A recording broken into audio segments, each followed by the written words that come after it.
Here, my pronouns are he, him, and along with the Reverend Krista Taves, welcome to Eliot Chapel. Joining us is our welcome person, Lynn Murphy, who is here in the choir. We encourage double dipping and doing multiple things at once. And Peter Wilson, who is out there, our Sunday pastoral care person, if something is weighing heavily on your heart. If you have young children staying with you in the service and they start getting restless, you are welcome to take them to Fellowship Hall, out these doors, out the back doors, and around where there is a live feed of the service, and they are welcome to run around all they want. A special welcome to mothers of every kind.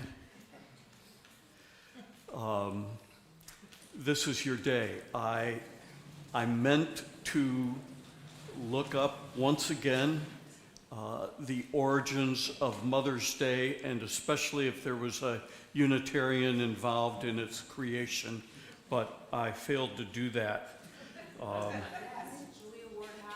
It is Julia Ward Howe. Thank you. Thank you, Encyclopedia Taves.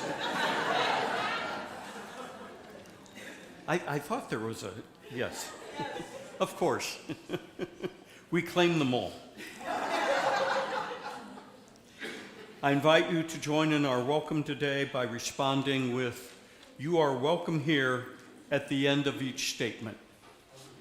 If you are black, brown, white, indigenous, APIA, whatever your origins, you are welcome here. If you are an immigrant, a refugee, a person without documentation, you are welcome here.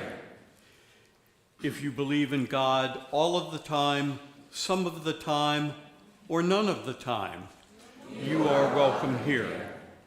If you have a disability, visible or invisible, or are neurodiverse, you are welcome here. If you have come 100 times or today is your first, you are welcome here. If you want for nothing or struggle each day to make it through, you are welcome here. No matter whom you love or what your gender identity, you are welcome here.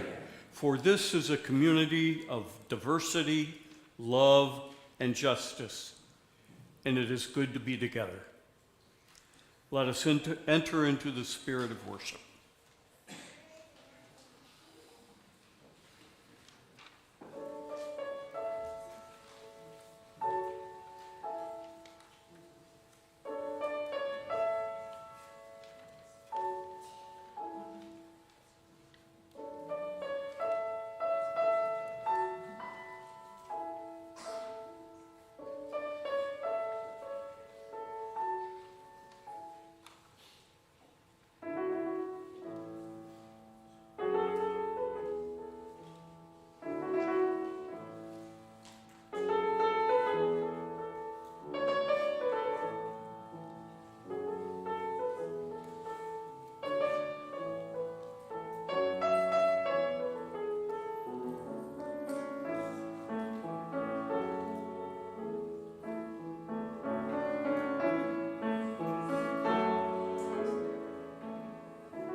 Our symbol is the flaming chalice, with the bowl representing the beloved community and the flame, the spark of the divine that burns within each of us. Hear these words from Claudine Oliva. We light this chalice for mothers and mothering to celebrate those who have taken on the task of nurturing a young one, baby, child, or youth, into adulthood. To celebrate those who have nourished the light of truth and compassion in growing minds and hearts. To celebrate those who have committed time, money, energy to the growth of others in this world. We light this chalice to celebrate and hold dear this flame of love. Please rise in body or spirit for our opening hymn, number 1010, in your teal hymnal. We give thanks. Hymn number 1010. Then remain standing for our congregational covenant.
In Unitarian Universalism, covenants are the sacred promises we make for how we want to be with each other. Join me in speaking our congregational covenant as on the screen and in your order of service. As a free congregation, we promise to one another our mutual trust and support. To create beloved community, we promise to be kinder to each other than we have to be, to listen fully to each other with an open mind and heart, to speak responsibly and respectfully, and to find ways to improve our church for all members and friends. Please be seated.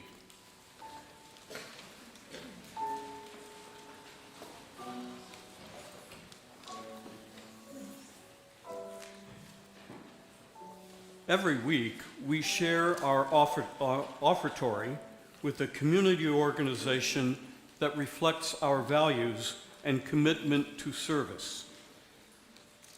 This month, we are sharing our plate with MCCB Transitions, a 501c3 organization founded in 2001 by an extraordinary woman, Mary Barfield. MCCB was nominated for our shared plate by Jan Chamberlain. Jan has been deeply impressed by the work of MCCB Transitions, providing support to young people, many with special needs, as they age out of the foster care system. Joining us this morning is Valerie Murray, a board member of MCCB and Jan's longtime friend. Valerie, please tell us a bit more about MCCB Transitions.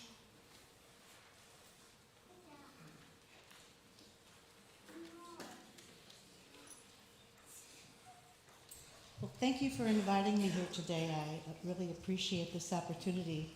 I want to tell you a little bit about MCCB Transitions. You've already kindly talked about the founder, Mary Barfield. The first question people always ask is, what does MCCB stand for? And it stands for Mary, Crystal, and Chrissy Barfield. So Mary was a psychiatric nurse. She worked with foster children. Both she and her two daughters had many, many foster children over the course of time. And what they realized was that when a foster child turns 18, he's just out on his own. Whether or not he's been given the skills, whether or not he knows or she knows what they're gonna do, they're just out. There's no place for them to go. That's bad enough if you're a typical 18-year-old. But what happens to an 18-year-old that has a disability, whether it's autism, a physical disability, another mental disability? They're just on the streets. And so Mary and her daughters founded this not-for-profit corporation.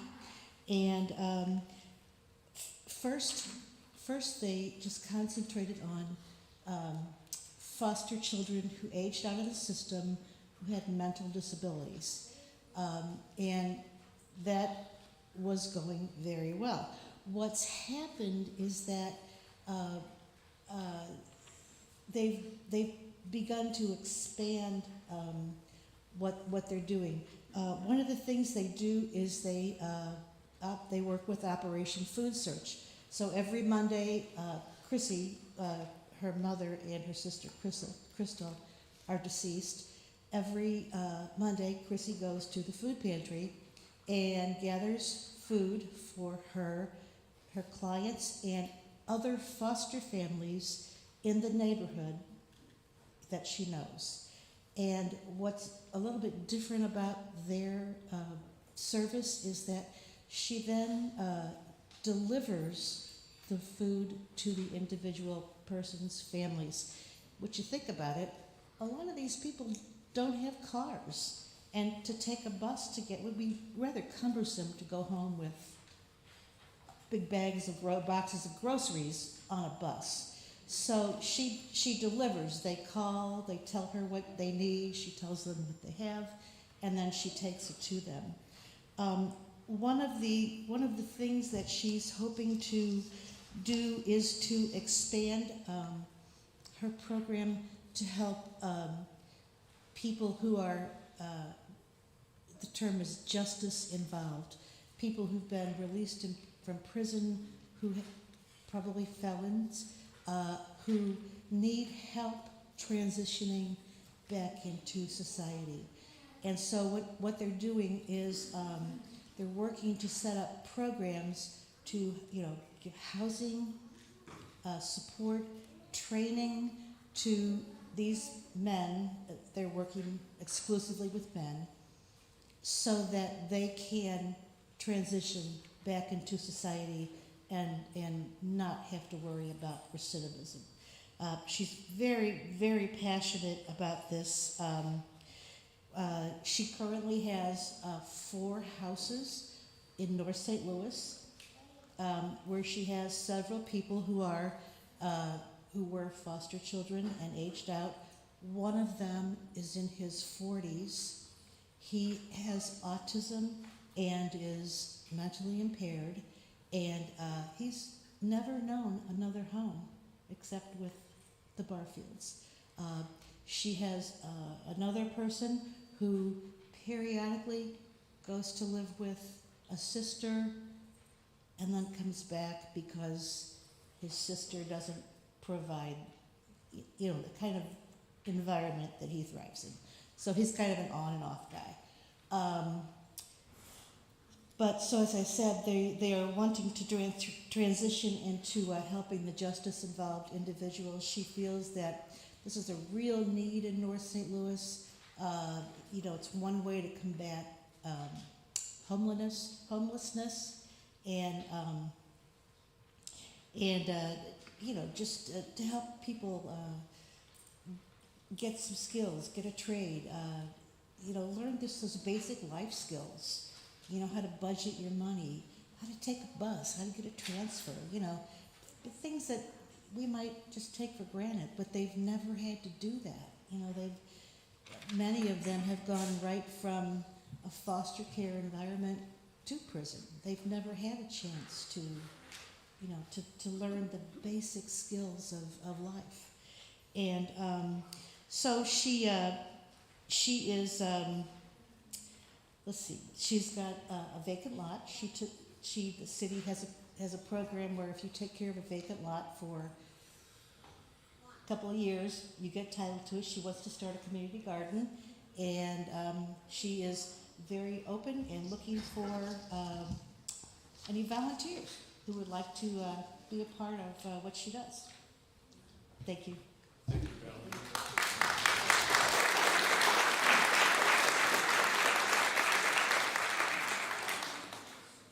As we prepare to give, we welcome the presence of children in our sanctuary. Together, young and old, we practice generosity, knowing our gifts create ripples of love and care in our community. So let us give joyfully. You are welcome to donate through the plate or through the QR code on the screen and in your order of service. Let us be a generous people.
Please join me in dedicating this offering with the words found in your order of service and on the screen. To the work of the church, which is weaving a tapestry of love and action, we dedicate our lives and these our offerings. Thank you. Good morning. I would invite all of our children and those who are young at heart to come forward for our time for all ages. And you're going to want to sit so you can see the screen.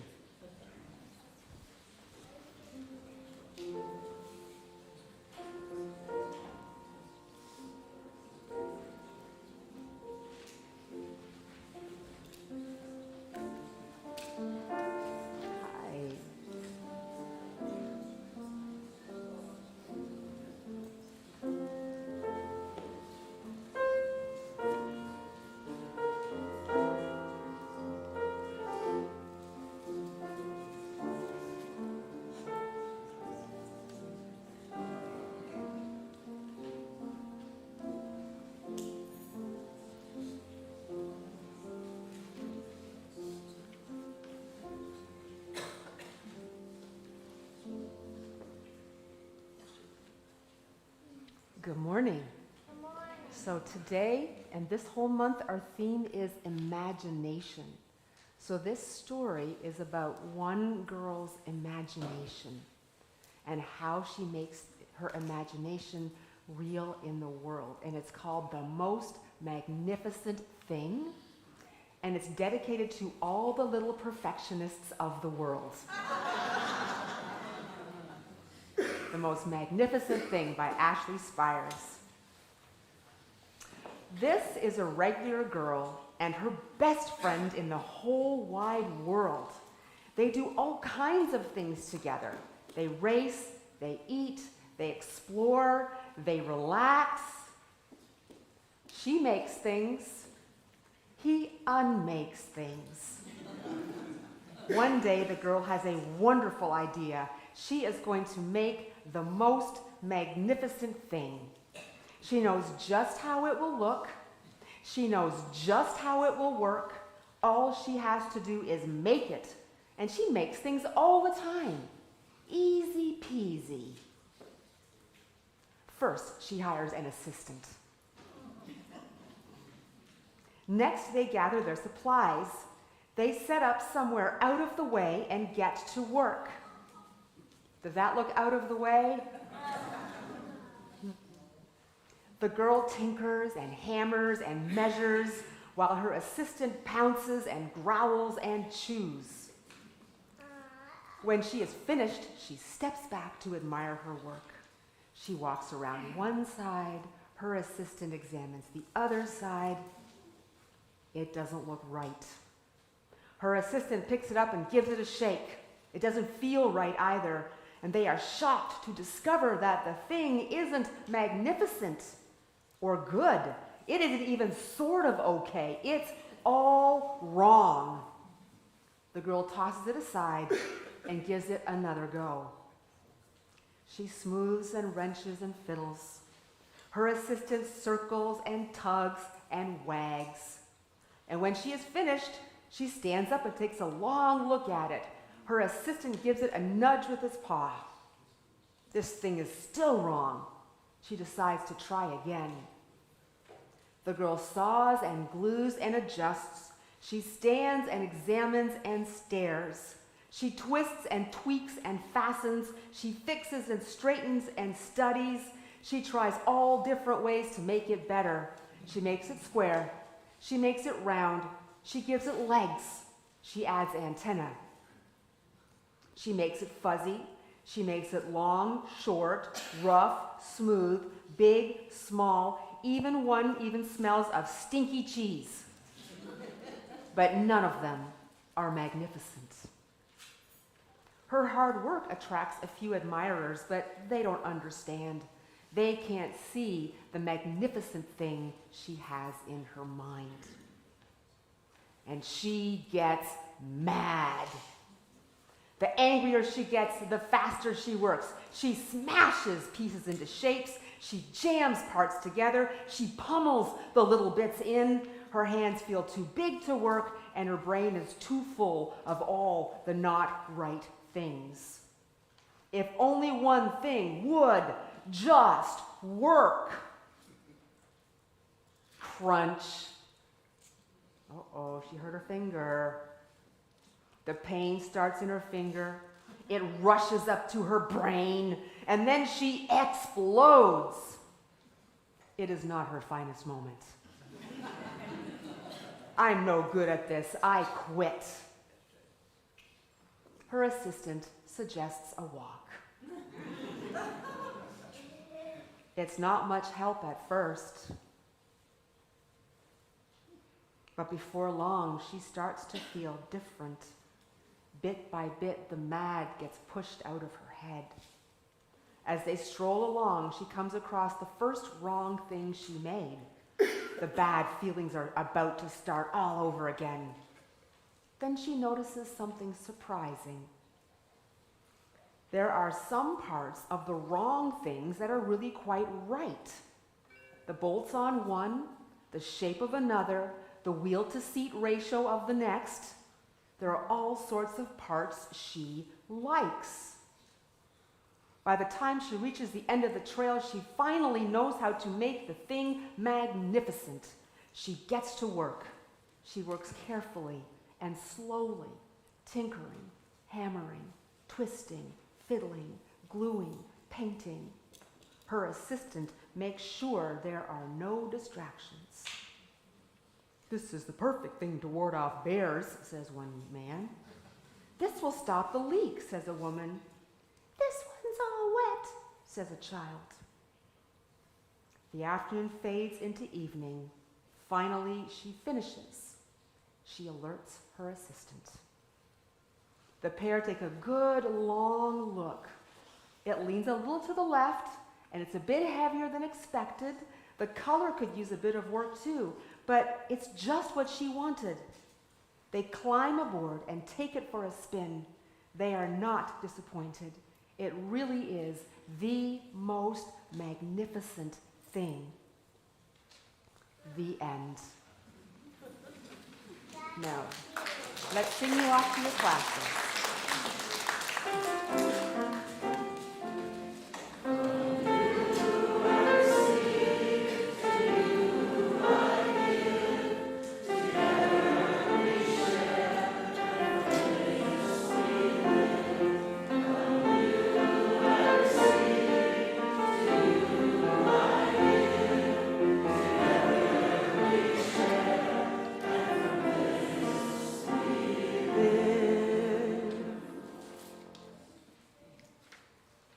I invite you to join with me in the spirit of prayer and meditation.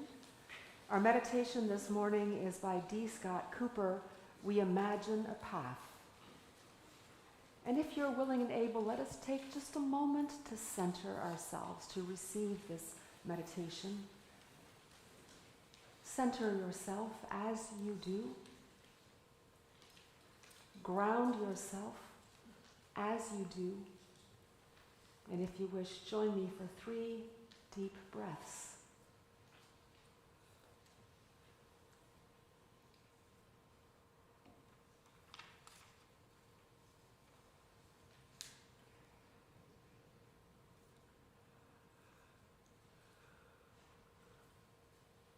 We bow our heads this morning in order to imagine not one path, but many. We imagine a path forward for those who cannot imagine any path forward because of poor health, financial hardship, family crises, and other roadblocks we cannot begin to understand or imagine. We often struggle to imagine a path forward for those who are forced to leave a homeland against their will, and for those unable to leave a war-torn homeland despite their lives being in danger. We imagine a path forward for those who leave their homes to make a better life for their families elsewhere. May we be a welcoming presence along that path toward hope. We come together to imagine a path forward for those of us despairing because we do not seem to know our country nor our neighbors, despite the fact that we have not moved at all. May we be the good we are hoping to find as we travel side by side down the path to hope. Truly, we know as we imagine these ways forward and take one another's hands, the paths will lead to hope. The roads will lead to beloved community, and the arc will bend toward justice because we have dared to travel with love in our hearts. We now join together in a time of silence for the prayers and meditations of our hearts.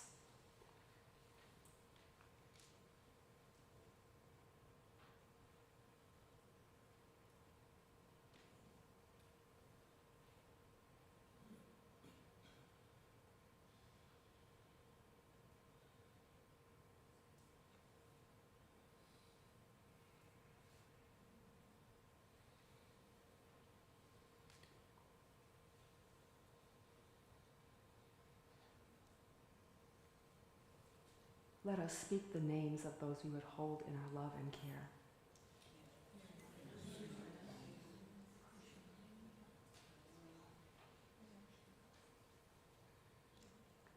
May those named and those whispered silently to ourselves be held in the loving crucible of this community and find peace. Amen and blessed be. Now I invite you to remain seated for our meditative hymn. I don't think anybody knows this one. Imagine by John Lennon.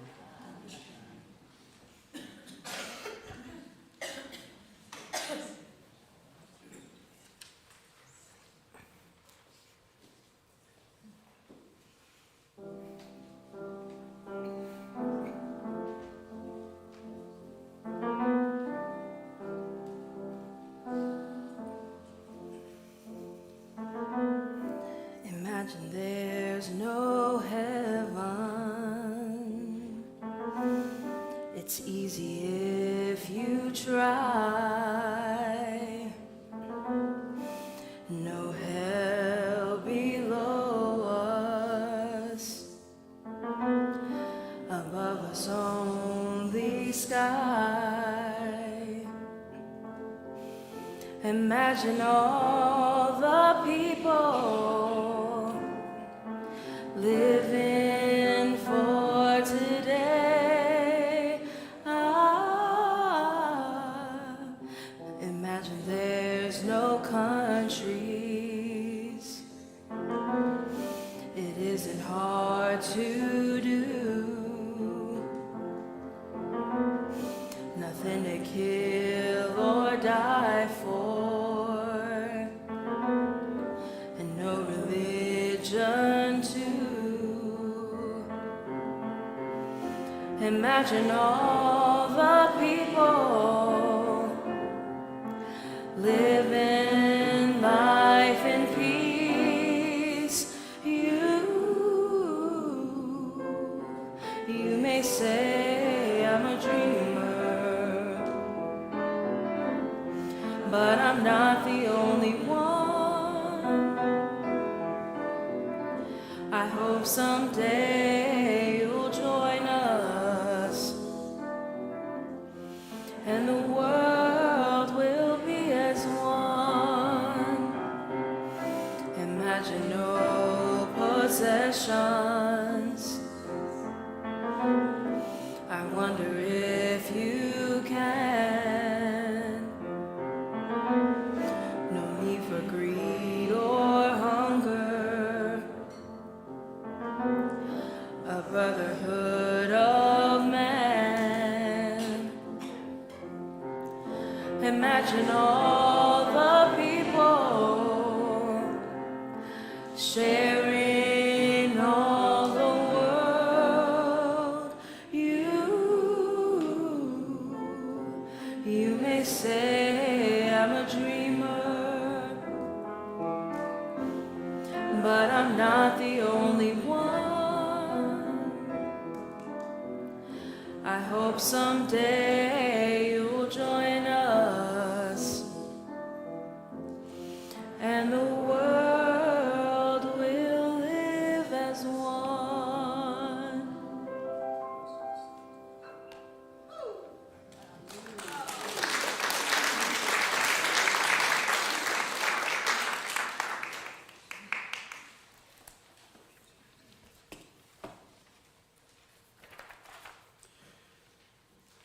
Our reading today is from Mary Watola Tromer.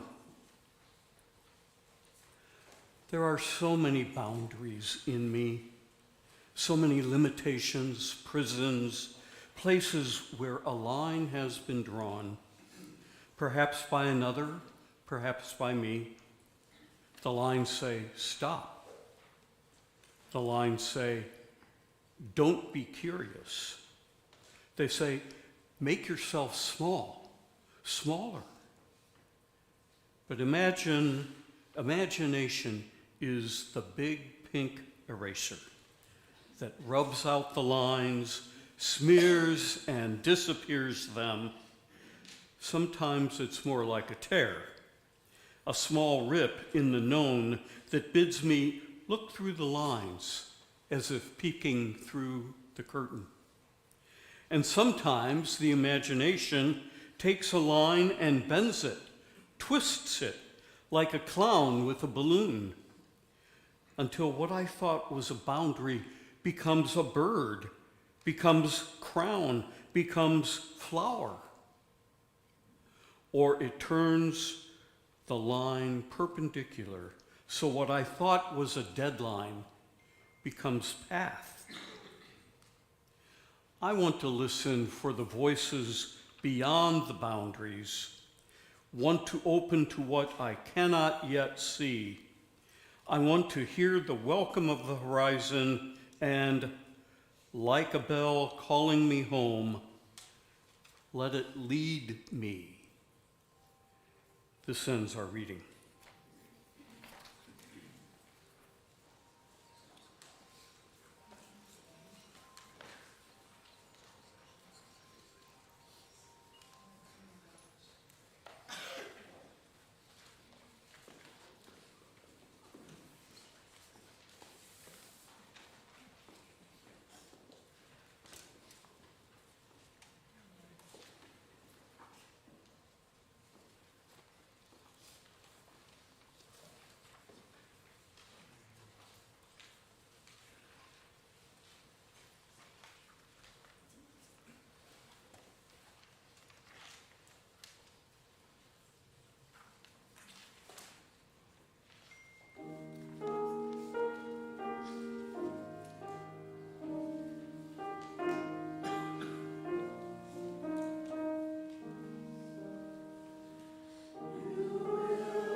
So I have a question for you.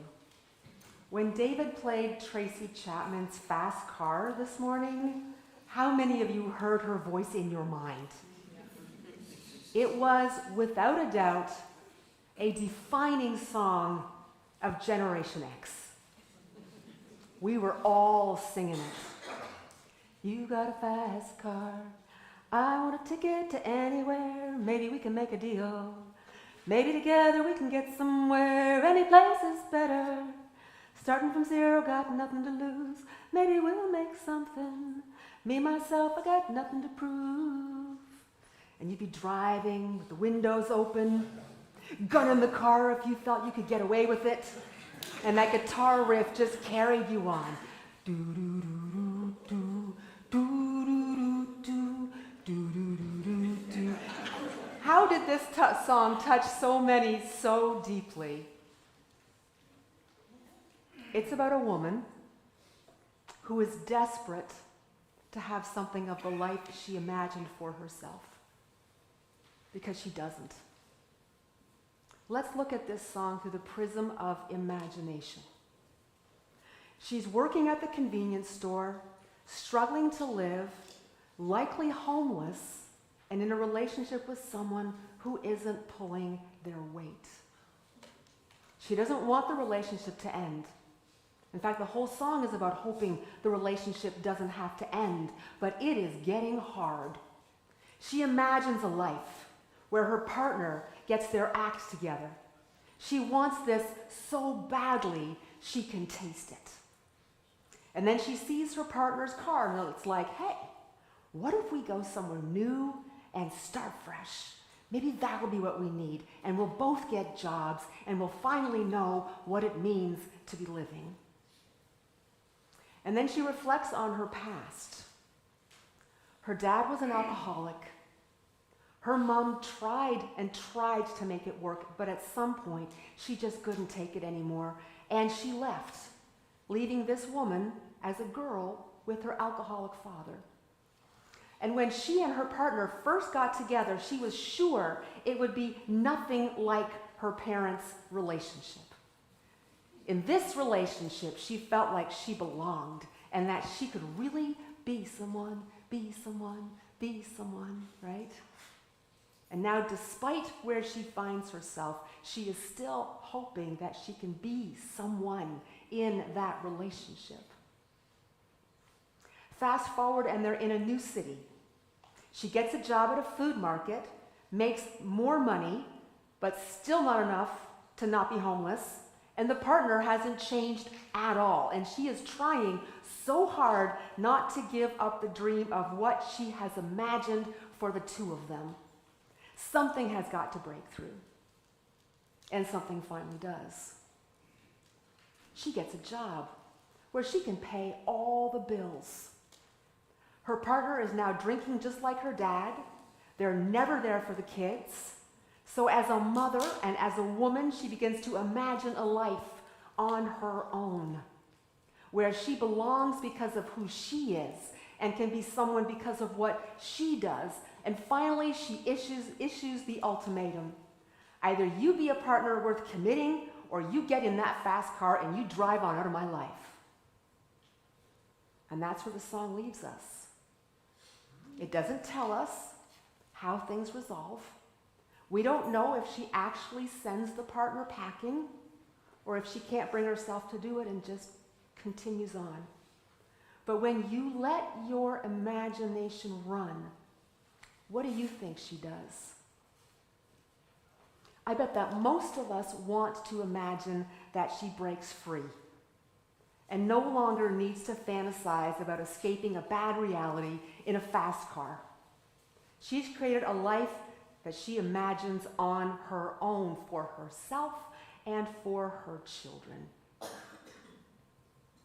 The spiritual theme of this month is imagination. Last Sunday we talked about how imagining isn't some luxury to dabble in when the real things of your life are dealt with. Imagining is an essential part of life. It creates everything around us, and it is an injustice when our social and political culture teaches us that we better put those dreams away and face the real world. It was a fast car. Perfect timing, dude.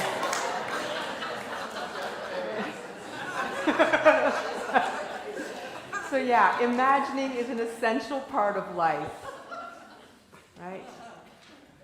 But we keep being told that we have to set those dreams aside. They're childlike, they're unrealistic. Come on, just face the real world. But I mean, who gets to define the real world? Who gets to define it? I mean, yes, there's science and math, the laws of nature and physics and other people and their stuff, but it's our imagination that gives it all meaning, that gives it all a purpose.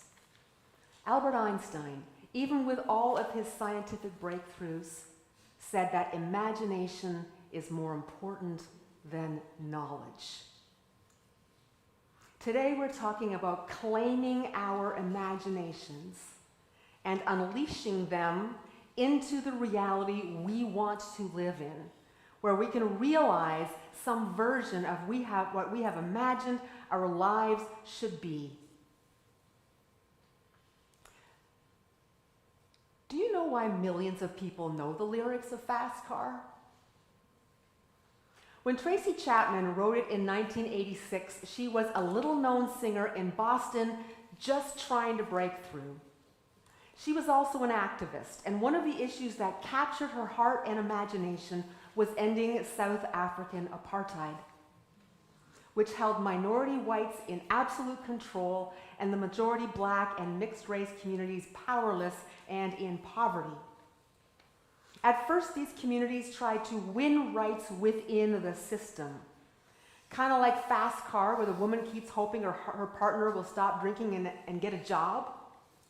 But by 1940, they give up that dream. Their goal becomes to overthrow apartheid and take control of their country. And one of their best leaders was Nelson Mandela. He had claimed his imagination.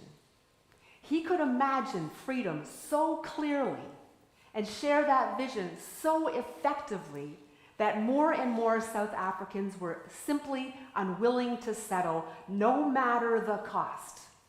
And the resistance grew. Its organizational power grew. Its effectiveness at making life miserable for the white-led apartheid government grew. So, of course, the government was determined to silence him and sentenced him to life in prison for sabotage in 1964. Case closed, right? It didn't work. Mandela never stopped inspiring and organizing. He never stopped imagining. And he became the symbol of resistance. In every prison, he shared his vision until the others could imagine it with him. And then he organized the prisoners to revolt, to resist, and to strike, even at the risk of losing their lives. And the government kept trying to silence him by moving him to a new prison. But then he'd do it all over again.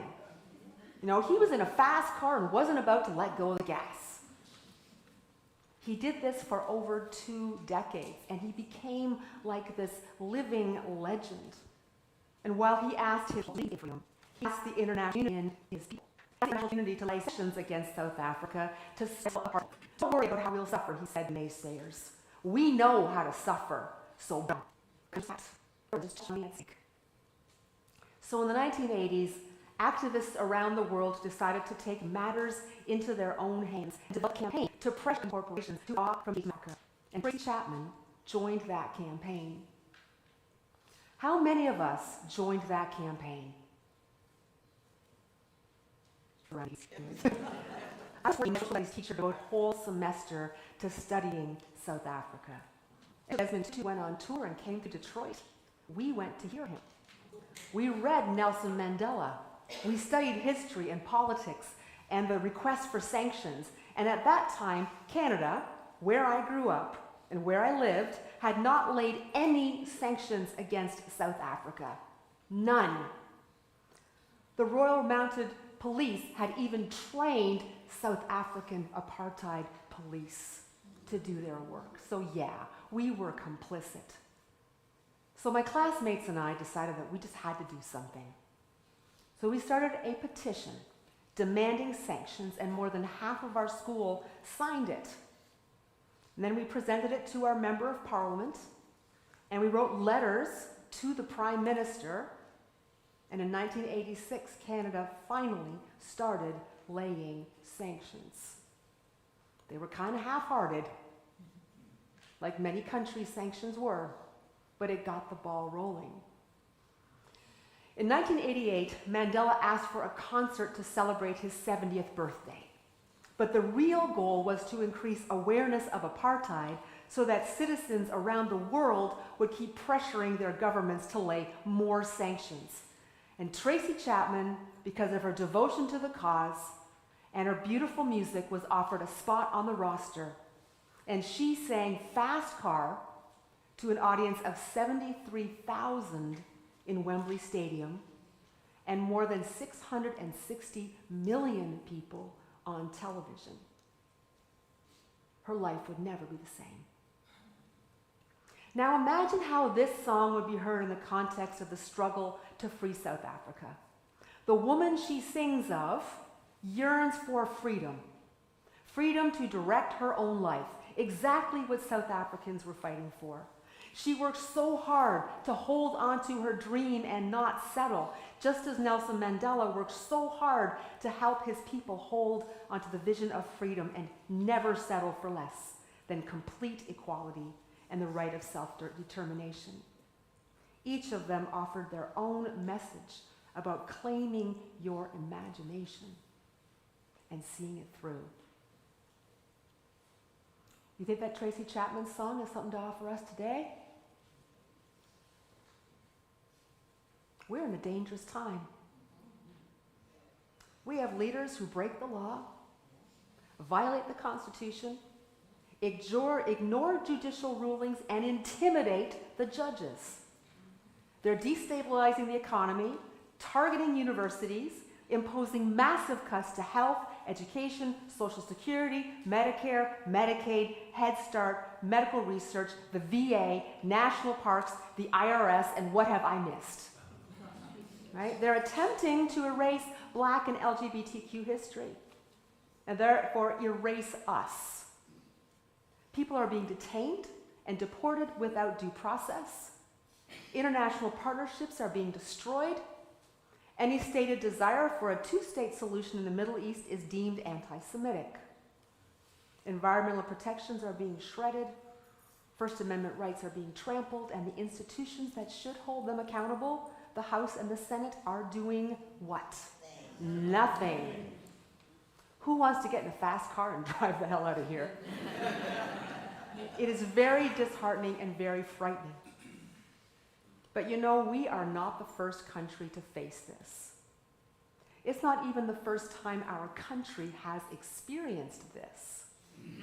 If you're a person of color, or an immigrant, an LGBTQ person, a woman, a person in poverty, a disabled person, we've often been told that imagining our freedom isn't reasonable or even moral. And if you want to look at how to resist, look at people in those groups. There are a lot of people around in the world and in this country who've clung to their imaginings when the winds have been blowing against them. You find a way to reassert yourself that you belong, and not only can you be someone, you already are someone, no matter who is trying to erase you. And you always have some power to do something about it, because you already are someone. We need our imaginations more than ever. We have to keep imagining that this ends and what that would look like. What would it look like if our values were the path? Unitarian Universalism offers a path. There are many paths, and we offer one of them. Our core values capture the collective UU imagination of how peace happens, of how beloved community happens. We can imagine what life would be like centered in generosity, because we do it. We can imagine our transformation if we value the uniqueness of every person, including ourselves. We can imagine our transformation when we taste justice and equity, We can imagine being held in the bonds of interdependence. So much of our UU faith is about centering our imaginations through these shared values and bringing them to life. We can't let the realities others are trying to impose on us be the measure of what is possible. Our imaginations can keep us free on the inside while we try to figure out how to bring freedom to the outside. You know how I always give you homework? Well, this week, I'm not asking you to reflect on anything. I'm asking you to do something. I'm asking you to bring some of our imaginings into the light. Last year, many of us joined the effort to put on the Missouri ballot a vote to abolish the abortion ban and to establish abortion as a constitutional right. Many of us gathered petitions, we made calls, we talked to neighbors, we canvassed and voted to end Missouri's abortion ban. And we succeeded. We were imagining the freedom that would come if it passed. But what's happened? And it should be no surprise, right? It's like countries putting as few sanctions as possible on South Africa just to say they're doing something, right? This week, the Senate is bringing to the floor a proposed constitutional amendment to take it all away, again. And Abortion Action Missouri is calling on us. They're calling on all of us to inundate our senators with emails, letters, phone calls, and visits. If you have a senator who supported Amendment 3 and is working to keep this bill from passing, thank them with all you've got and give them your strength, because they are working hard. If you have a senator who plans to vote for this bill, that means they're going against their constituents, because every St. Louis district voted with a majority to end the ban. So our objective is to remind them all week that if they vote for this bill, they are disrespecting the vote of their constituents. We want to make them as uncomfortable as possible. So if you voted for them in the primaries or general election, let them know that someone who voted for them also voted to end the ban. Remind them of how their constituents voted and tell them they need to respect us. Can you do that? Yes. Can you do this? Yes. The last phrase of Fast Car goes like this. You got a fast car. Is it fast enough so you can fly away? You gotta make a decision. Leave tonight or live and die this way. May our imaginations let us fly. May they save us, save all we love, and save those we don't. Amen and blessed be. Thank you. Now I invite you to rise in body or spirit for our opening hymn. For what? Closing hymn. You want to be here another hour, don't you? Our closing hymn, Forget Your Perfect Offering, adapted from Leonard Cohen. It is a call response hymn. We've sung it twice already this year, so maybe some of you will recognize it. You ready? Forget your perfect offering. Forget your perfect offering. Just ring the bells that still can ring. Just ring the bells that still can ring. There is a crack in everything. There is a crack in everything. That's how the light goes in. That's how the light goes in.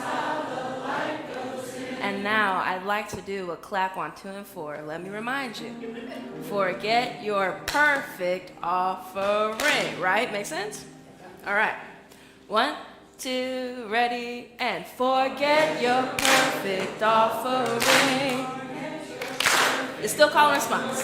Just ring the bells that still can ring. There is a crack in everything. That's how the light gets in. That's how the light gets in. Forget your perfect offering. Just ring the bells that still can ring. There is a crack in everything. That's how the light gets in. That's how the light gets in. Very good.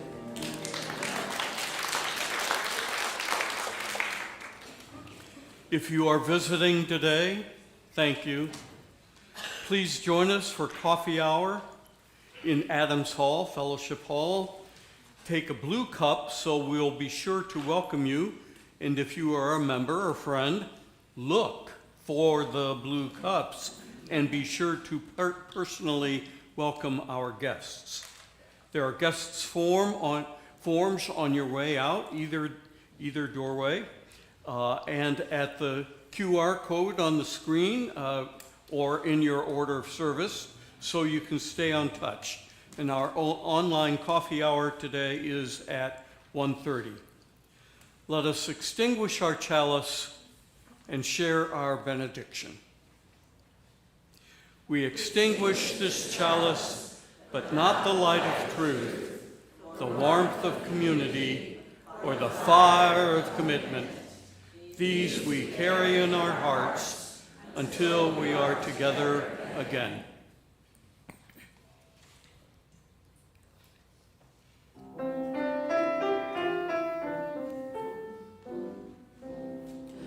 We will keep a place for you wherever you may go. We'll sustain this home of faith and love you've come to know. Go in peace, bring hope to hearts that yearn. We will keep a place for you till you return. And now may the Spirit of life hold you. May love bless you, and joy find a place in your days. Go in peace.